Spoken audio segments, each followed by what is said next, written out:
창세기 11장 1절부터 9절입니다.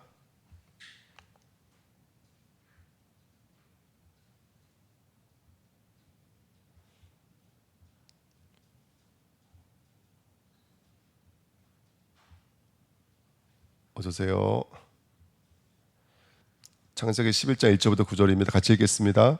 온 땅의 언어가 하나요 말이 하나였더라.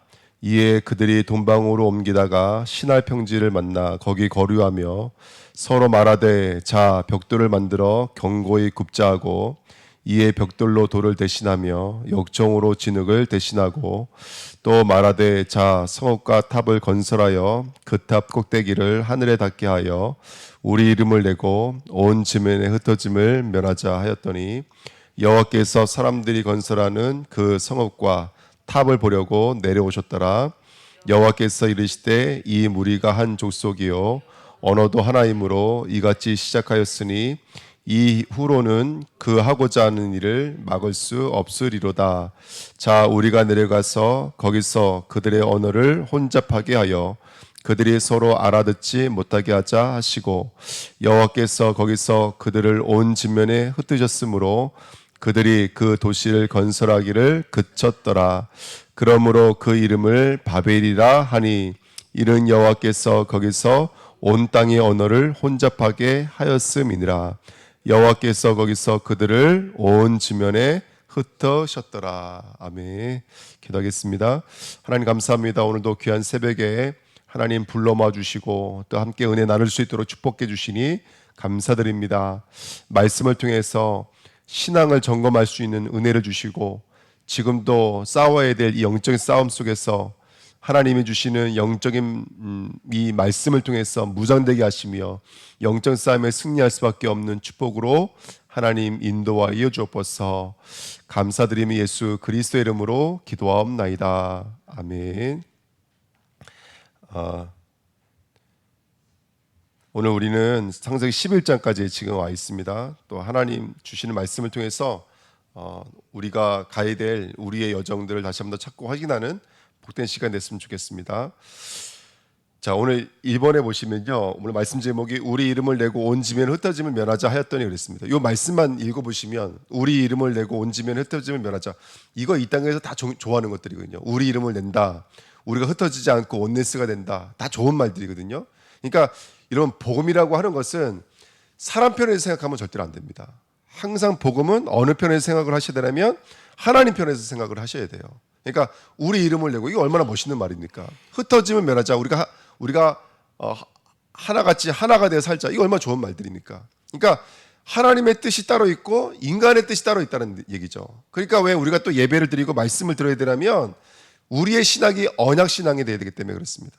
믿음은 언약 신앙인 거예요. 하나님이 주시는 언약이 이루어지는 것이 믿음입니다.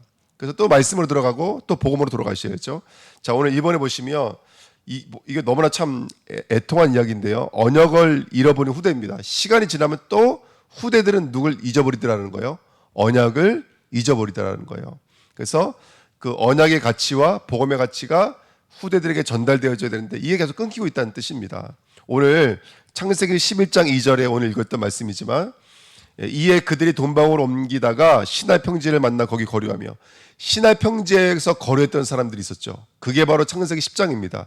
10장 8절 9절에 보면 구스가 또 니므롯을 낳았으니 그는 세상의 천 용사더라. 하나님을 대적했던 용사였습니다. 그 3번에 보시면 창세기 11장 10절이 아니라 10장 10절입니다. 10장 10절에 보시면 그의 나라는 그 다음에 뭐라고 써 있어요? 신할 땅의 바벨과 에렉과 아갓과 갈레에서 시작되었으며, 이렇게 성경은 말하고 있죠. 그러니까 지금 이 신할 평지에서 탑을 쌓았던 사람이 누구냐면 니므롯입니다. 니므롯. 그 성경을 통해서 우리는 알 수가 있는데요. 여기 또 밑에 써 있어요. 네 번째 보시면 창세기 10장 25절에 이제 그 셈과 함과 야벳의 족보에 대해서 쭉 나열을 하면서 이런 말씀이 나와요.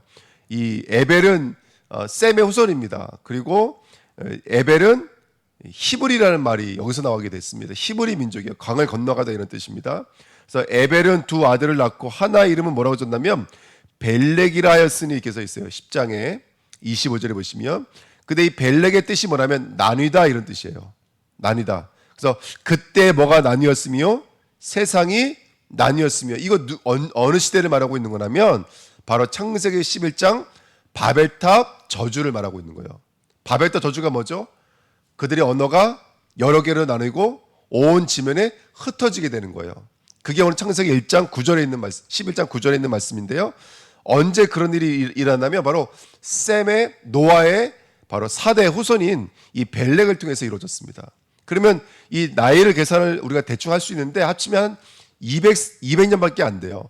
그러면 노아가 600세의 방주가 시작됐기 때문에 우리가 대충 짐작을 해보면 이 시대는 아직 누가 살아있냐면 노아가 살아있을 때였어요. 노아가 살아있을 때입니다. 그러니까 노아가 살아있는데 노아 면전 앞에서, 그리고 셈이 살아있는데 셈의 면전 앞에서 지금 이 사람들이 뭐라 했다는 것이죠? 바벨탑을 쌓았던 것입니다. 그 후손들이요. 다른 후손도 아니에요. 그들의 후손들이 바벨탑을 쌓았다는 거예요. 그러니까 이게 참 얼마나 애통한 일입니까? 그러니까 복음이 몇 대를 지나지 않아서 사단은 역습에 들어오고 있고 사단은 지금도 공격해 들어오고 있습니다. 그래서 날마다 우리는 영적인 눈을 열고 영적인 싸움에 대해 하나님의 이유를 찾는 저와 여러분들에 대해 좀 있습니다. 자, 그래서 2번 보시면 사단의 본성은 뭐냐면, 사단의 본성은 항상 하나님의 은혜와 언약을 놓치게 하여 축복을 뭘로 바꾸는 것이죠? 축복을 저주로 바꾸는 것입니다. 뭐가 축복이었나 한번 볼까요? 첫 번째, 창세기 11장 1절에 온 땅에 뭐가 하나예요? 온 땅의 언어가 하나예요. 말이 하나였더라 그랬어요. 여러분, 특별히 제가 미국 말은 좀 못할 수 있어요. 그렇죠? 제가 다른 나라 말은 좀 못할 수 있어요. 근데 어느 나라 말은 알아들을 수 있어야 돼요? 하나님 나라 말은 알아들을 수 있어야 돼요. 그렇죠? 근데 이 언어가 하나였다는 것은 말이 통했다는 얘기잖아요. 이게 말이 통한다는 것이 얼마나 큰 축복입니까? 사실은요. 우리가 옆에 있는 사람과도 대화가 안 되면 얼마나 답답하고 힘듭니까? 그러니까 말이 통한다는 것은 최고의 축복인 거예요. 근데 오늘 창세기 1장에 저주 중에 저주가 뭐냐면 이거예요. 온 땅의 언어가 하나요, 말이 하나였더라 그랬는데, 그 말을 가지고 이들이 뭐 하기 시작한 거예요? 온 땅에 하나였던 그 언어를 가지고 어떻게 된다면 바로 그 말을 불신당하는 데 써먹은 거예요. 불신당하는데. 그러니까 축복을 저주로 바꾸는 게 사단의 본성이라니까요. 우리에게 주신 하나님의 축복, 하나님의 건강도 주시고 물질도 주시고 생육하고 번성하고 충만하라 이렇게 말씀해 주셨잖아요. 그 모든 축복을 가지고 사단은 이것을 저주로, 재앙으로, 하나님을 분리하는 것으로, 나에게 머무르는 것으로 만드는 것이 바로 사탄의 역사들입니다. 그래서 오늘 우리가 사탄의 역사들을 볼 수 있는 영적인 눈이 열려지는 은혜가 있었으면 좋겠습니다. 11장 3절에도 2번입니다. 서로 말하되, 언어가 통하니까 서로 말하되, 자, 벽돌을 만들어 견고히 굽자 하고 이에 벽돌로 돌을 대신하며 역청으로 뭘 대신했어요? 진흙을 대신하고. 이전에도 말씀드렸지만은 돌은 하나님 만드신 거고 벽돌은 누가 만든 거예요? 사람이 만드는 거예요. 뭐를 지금 대체하고 있는 거예요? 자신들이 만든 것으로 하나님의 것을 대체하고 있는 거예요. 역정은 사람이 섞어서 만든 겁니다. 근데 진흙은 누가 주신 거예요? 하나님이 주신 거예요. 그럼 뭐가 좋다 나쁘다 이걸 말하는 것이 아니라 성경은 지금 인간의 것을 가지고 누구를 대체하고 있다는 뜻인가요? 하나님의 것을 대체하고 있다는 뜻입니다. 그런데 여러분, 이거 얼마나 큰 지혜입니까? 인간이 벽돌을 구워 만들 수 있었어요. 그렇죠? 거기다 인간이 역정을 만들 수 있었어요. 얼마만큼요? 물이 통과하지 못할 만큼 역정을 만들 수 있는 지혜가 있었어요. 그러니까 이 지혜는 누가 주신 거라면 하나님이 주신 지혜거든요. 사실은요. 원래는 하나님이 주신 지혜예요. 생육, 번성, 충만이라고 말씀하셨던, 전복하고 다스리라 말씀하셨던 하나님이 주신 지혜였다니까요. 근데 그 지혜가 지금은 뭐를 만드는데 사용되고 있냐면 하나님을 대적하는 바로 바벨탑을 만드는데 쓰임 받고 있다는 것입니다. 그러니까 사단은 이 축복을 저주로 만듭니다. 이 지혜도 그 언어들도 하나님이 주신 거였는데 그것이 지금 바벨탑을 만들고 있는 사단의 통로로 지금 쓰임 받고 있다는 것입니다. 그래서 우리가 날마다 영적인 싸움하면서 우리에게 주신 이 생육, 번선, 충만, 전보 다스리는 복이 저주와 재앙으로 흘러가지 않도록 날마다 우리는 깨어서 영적으로 분별하고 영적으로 싸워야 될 줄 믿습니다. 그 하나님의 은혜를 구하는 오늘 되시길 축원드립니다. 세 번째 보십시오. 11장 4절에도 또 말하되 성읍과 탑을 건설하여 그 탑 꼭대기를 하늘에 닿게 하여 그랬습니다. 이거 이사야서 14장, 에스겔서 28장, 특별히 이사야 14장 14절에 가장 높은 구름에 올라가 지극히 높은 자와 같아지리로다 하는도다 이렇게 성경에 써 있거든요. 그러니까 지금 누구와 똑같은 길을 걷고 있는 거라면 사단과 똑같은 길을 걷고 있는 거예요. 예. 망할 수밖에 없고 타락할 수밖에 없는 사단과의 똑같은 길을 걷고 있는 거예요. 이들이 탑을 꼭대기에 닿게 만든다는 것은 높은 곳을 좋아한다는 뜻이 아니지 않습니까? 누구의 자리에 올라가겠다는 거예요? 내가 사단의 자리에 올라가겠다는 거예요. 저 홍수가 일었을 때 높은 산들까지 다 잠기는 모습들을 보면서 우리들은 다시는 홍수가 와도 하나님의 심판하셔도 우리는 타격을 입지 않을 그 높은 곳으로 올라가겠다는 거 지금 말하고 있는 것입니다. 그러니까 사단이 하는 일은 너무나 명확합니다. 사단은 하나님을 잊어버리고 그 자리에 올라가게 만드는 것이 사단의 자리라는 것을 알 수 있습니다. 그러면서 11장 4절 또 뒤에 부분에 보시면 우리 이름을 내고 온 지면에 흩어짐을 멸하자 했더니 그 탑 꼭대기를 높이 만드는 근본적인 이유는 똑같더라는 거예요. 창세기 3장 5절에도 너희 눈이 밝아져 하나님같이 되어 뭘 알 줄을 하나님이 아심이니라 선악을. 근데 이 선악은 누구의 선악을 말하는 거냐면 하나님의 선악이 아니라 인간의 선악을 말하는 것이죠. 그러니까 탑 꼭대기를 하늘에 닿게 만들어 그 하늘에 올라가려고 하는 것이나 인간의 선악을 판단하는 자리에 올라가는 것이나 똑같은 거예요. 그러니까 창세기 3장 15절과 창세기 11장 4절은 똑같은 말인 거예요. 내가 스스로 하나님같이 되겠다라는 말과 선악을 판단하는 자리로 올라가겠다는 말과 그 다음에 내가 탑 꼭대기를 쌓여 온 지면에 흩어지면 면하는 자리로 올라가겠다라는 말이 사실은 다 똑같은 말입니다. 사단의 본성입니다. 그러면 창세기 3장에 역사했던 사단과 창세기 11장에 역사했던 사단은 지금도 똑같이 일하고 있습니다. 일하고 있습니다. 예. 어저께 우리 월요일날 목사님들 모여서 캠프를 했는데 목사님이 카페에 가서 차를 마시는데 나오는 노래가 뭐 크리스찬 욕하는 노래가 나오더라는 거예요. 그 요즘에 아마 어르신들은 잘 모르실 거예요. 근데 젊은 사람들 요즘에 그걸 뭐라 그래요? 왜 춤 같은 거 똑같이 따라하는 거 있잖아요. 그래서 그걸 영상을 올려가지고 막 올리잖아요. 그게 하나의 어떤 챌린지가 돼가지고 다 따라하고 있어요. 근데 그게 지금 복음을 욕하고 있는 그 노래가 막 사람들이 그냥 아무 생각 없이 따라해요. 애들 같이 춤추며 따라하고 그 춤 똑같이 따라하면서 그걸 패러디하고 막 이러거든요. 사람들이.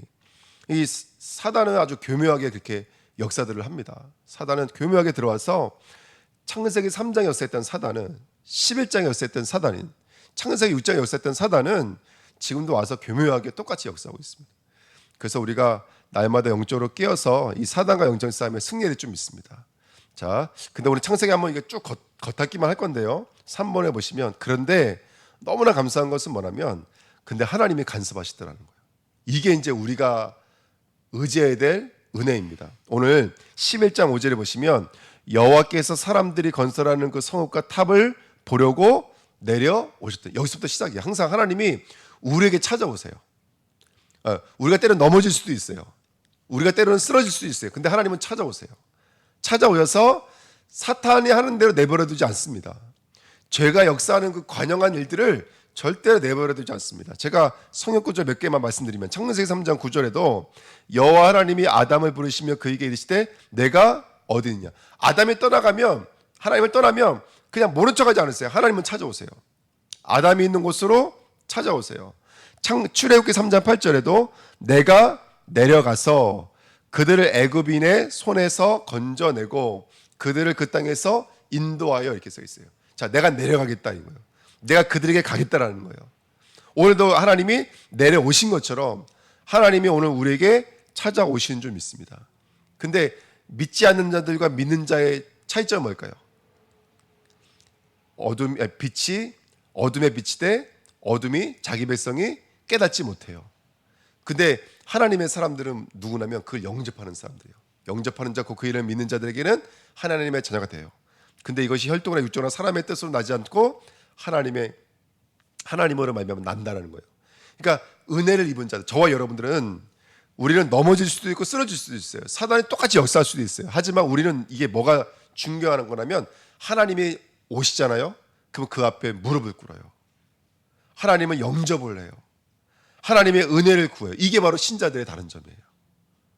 그래서 돌이켜요. 돌이킨다는 말은 회개한다는 말이죠. 원래 하나님이 계신 자리로 돌아오기 시작해. 이게 바로 성도의 자리예요. 성도는요, 때로는 넘어질 수 있어요. 때로는 쓰러질 수 있어요. 하지만 하나님이 내려오셨을 때, 하나님이 찾아오셨을 때 그 음성을 듣고, 그러니까 누구는 자기 음성을 들어요?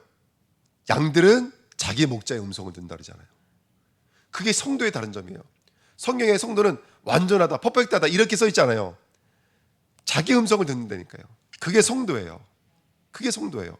그래서 우리가 흔들릴 수도 있고 넘어질 수도 있고 쓰러질 수 있지만 성도의 다른 점은 바로 목자의 음성을 듣고 목자를 따르더라는 것입니다. 그래서 오늘 하나님이 우리에게 찾아오십니다. 자, 11장 6절 7절 두 번째 보시면 여호와께서 이르시되 이 무리가 한 족속이요 언어도 하나이므로 이같이 시작하였으니 이후로는 그 하고자 하는 일을 막을 수 없으리로다. 똑같은 말입니다. 창세기 6장에도 죄가 너무나 가득하여서 내가 온 지면을 쓸어버리겠다라고 말씀하셨던 그들의 생각과 마음이 항상 악할 뿐임을 보시고, 그래서 하나님이 홍수를 보낼 수밖에 없는 상태와 지금도 똑같은 상태입니다. 그래서 창세기 11장 8절 9절에 여호와께서 거기서 그들을 온 지면에 흩으셨으므로 그들이 그 도시를 건설하기를 그쳤더라 그랬습니다. 여러분, 오늘 우리가 불신앙과 분리되어지는 은혜가 있을 줄 믿습니다. 예, 이렇게 불신앙으로부터 흩어버려야 됩니다. 사단의 역사로부터 흩어져야 합니다. 나 중심, 나 성공이라고 말하는 사단의 통로로부터 우리는 흩어져야 될 줄 믿습니다. 그러니까 성경은요 이렇게 말하고 있는 거예요. 성경은 뭐가 복이냐? 복이 복일 수도 있고 저주가 복일 수도 있어요. 오늘 본문에 보십시오. 흩어지는 게 복이에요, 저주예요? 흩어지는 게 원네스가 복이에요, 저주예요? 예?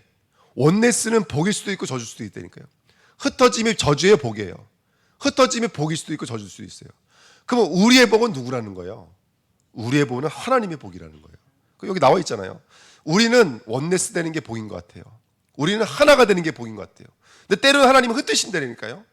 또 어떨 때는 하나님께서 우리를 원네스 시킬 때도 있어요. 그러니까 하나님의 복은, 영적인 복은 하나님의 복이지 우리가 하나 되는 게 기준이 아니고 우리가 흩어지는 것도 기준은 아닙니다. 그렇죠? 그게 바로 우리가 창세기 11장을 통해서 알 수가 있는 것이죠. 그래서 오늘 저는 이렇게 생각이 돼요. 때로는 여러 가지 일들이 있지만 그게 저주는 아닐 거라는 것이죠. 문제와 사건이 있지만 저주는 아닐 거예요. 때로는 응답같이 보이지만 그게 응답이 아닐 수도 있습니다. 우리의 응답은 성삼위 하나님인 줄 믿습니다. 그래서 우리가 393 늘 고백할 때 이 첫 번째 3이 바로 성삼위 하나님이거든요. 그리고 9는 영적인 세계관이에요. 그게 9예요, 9. 그게 뭐냐면 그 하나님이 내게 생명으로 다가와야 돼요. 오늘 예배가 내게 생명이 되어야 돼요. 그렇죠? 내가 하는 업이 영적 생명이 되어져야 돼요. 그게 3생명이에요. 그러면 나를 초월하기 시작해요. 그게 보좌의 축복이거든요. 그러면 전무후무한 응답을 받아서 2, 3시 살리는 자리까지 나가게 될 줄 믿습니다. 그 마지막으로 3시대를 살리게 되죠. 이게 393이거든요. 이게 영적인 세계관인 거예요. 영적인 세계관. 우리가 뿌리내리고 있어요. 영적인 가치관인 거예요. 그래서 우리는 정말로 보좌의 축복, 하늘문이 열려지는 게 최고의 축복이라니까요. 우리는 로또가 당첨이 되어지고 우리는 뭐 사람들이 인기가 많아지고 이게 우리가 복이라고 말하고 있지만 하나님은 전혀 아닙니다. 하나님은 그게 복이 아니라는 거예요. 하나님은 성삼위 하나님의 복이라는 거예요. 그래서 여기 뭐라고 말씀하시냐면 아까 우리가 성경 말씀을 읽었지만 7절 말씀이에요. 자, 우리가 내려가서 뭐라고 지금 말하고 있죠? 하나님이 자 내려가서, 이거는 홀로 계신 하나님 말하는 게 아니잖아요. 하나님이 지금 뭘로 계시는 거예요? 삼위로 계신 거예요. 자, 우리가 내려가서, 이 말은 지금 하나님이 삼위로 있다라는 것을 우리가 확인시켜 주는 거예요. 그러면 삼위는 왜 있는 것이죠? 다른 게 아니에요. 구원을 위해서 있는 거예요.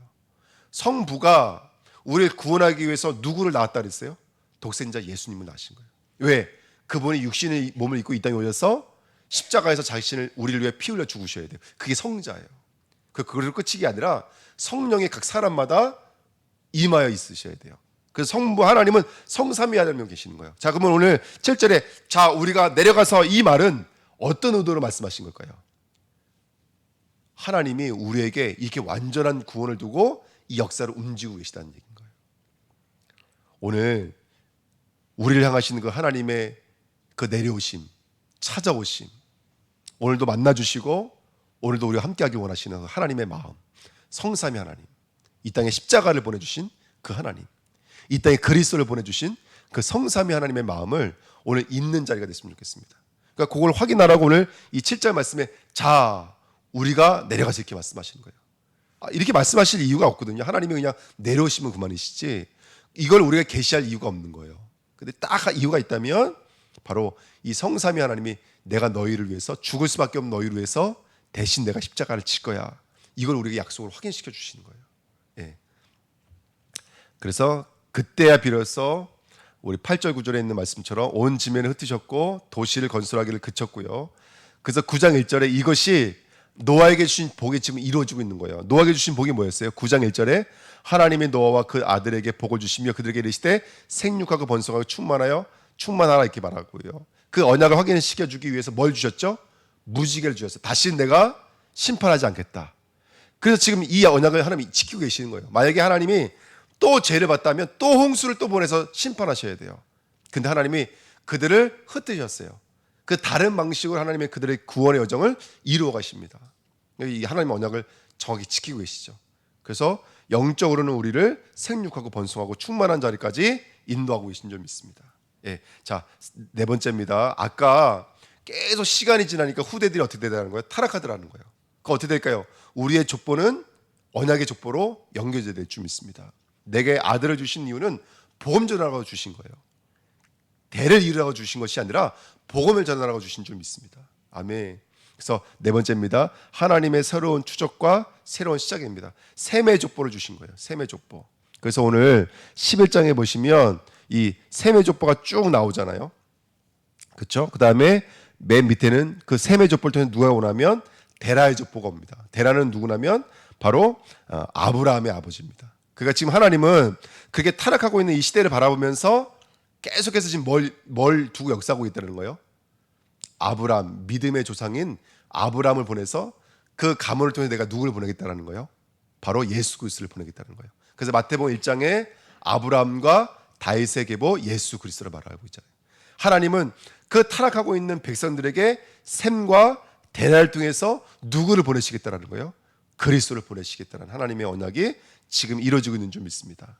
그래서 그리스도가 오실 때까지 하나님은 포기하지 않으세요. 그게 하나님의 열심이세요. 갈라디아 4장 4절에 때가 차면 하나님이 그 아들을 보내사 여자에게서 나게 하시고 하나님의 언약이 분명히 성취되어지는 시점이 있는 줄 믿습니다. 그래서 결론이 하나님의 언약은 완전하고 변함이 없으십니다. 그 변함이 없으신 언약이 지금 우리의 시간표 속에 있다는 거예요. 이 족보는 시간을 말하는 거니까요.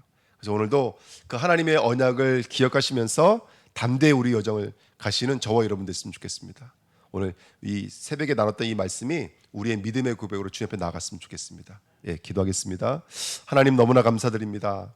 우리를 멸망의 그 족보에서 끄집어내 주시고 타락의 그 바벨탑에서 끄집어내 주시고 자 우리가 내려가서라고 말씀하신 그 하나님의 음성을 받들고 예수 그리스도의 십자가의 복음을 끌어안는 하나님의 사람들로 불러주신 것을 감사드립니다.